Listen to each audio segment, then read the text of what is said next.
Good morning, good afternoon, and good evening, and welcome to this week's episode of Maconomics, brought to you by Cricket. It's your host, Ross Mack, and I'm here to try to help you get to a bag. Look, we got a real special caller calling from Jackson State. Talk to me, what you got? Hey, Mr. Ross Mack. I'm a Cricket Campus Ambassador at the Jackson State University, and I'd love to know what advice you have for my friends who are trying to prepare for college financially since these costs are going up. What can we do to avoid that six-figure debt once we get out? All right, we got Jackson State in the building, but listen, great question. And here's the thing, right? It should be no surprise to anyone that the cost of college tuition is at an all-time high, and guess what? It's only going to continue to rise in the future. Therefore, the conversation about how to pay for it has to happen now, and the preparation actually has to happen yesterday. See, look, here are the things that I would do in order to start taking the steps necessary. First things first, talking about money and the cost of tuition should not be taboo to you and your family.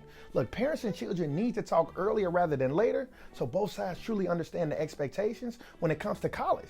See, look, ask the question, is there any savings for college? If not, parents have to get over the embarrassment and instead have to have a strategy in order to move forward. So you got to ask the questions, right? What are the expectations? Is the student supposed to work while they're in school, or are the parents going to help? Or is there going to be a combination of both? Next, the student needs to fill out the FAFSA form, the free government application for federal student aid. And look, not only does this application give you access to federal money, it also unlocks money from states and colleges in grants or loans. See, here's the thing. You need to fill out the FAFSA as early as possible, since some types of federal, state, and school grant funding are on a first-come, first-served basis. So understand this, it's important to fill it out because some of the most selective schools in the US say that if you earn under a certain amount, they will be willing to pay your whole way, or they won't require your family to take out any loans. Now moving to the next step, the next thing that I want you to do is start searching for grants and scholarships. So the same way you use Google to find the latest celebrity gossip, you should put in that same type of work to find free money.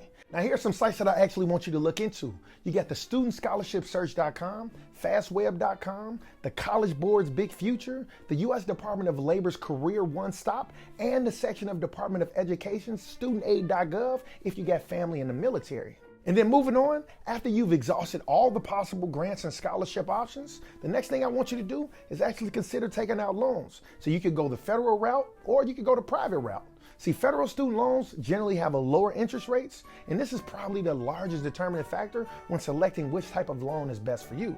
Federal student loans also have borrower benefits, such as possible deferment and forbearance, as well as no interest accruing, all while you're in school. Now look, the last part of the question is asking yourself, is school even worth it? I'm gonna blindly say absolutely, but everybody's case is a little different. Here's the thing, right? Research from Georgetown University shows that on average, college grads earn $1 million more than people who choose not to go to school. Now here's the thing, right? When it's all said and done, you wanna go to school and major in the fields that are gonna continue to be in high demand. And those fields are gonna be medicine, finance, computer science, computer programming, and engineering, just to name a few. But listen, I truly hope that helps. Next caller, talk to me, what you got?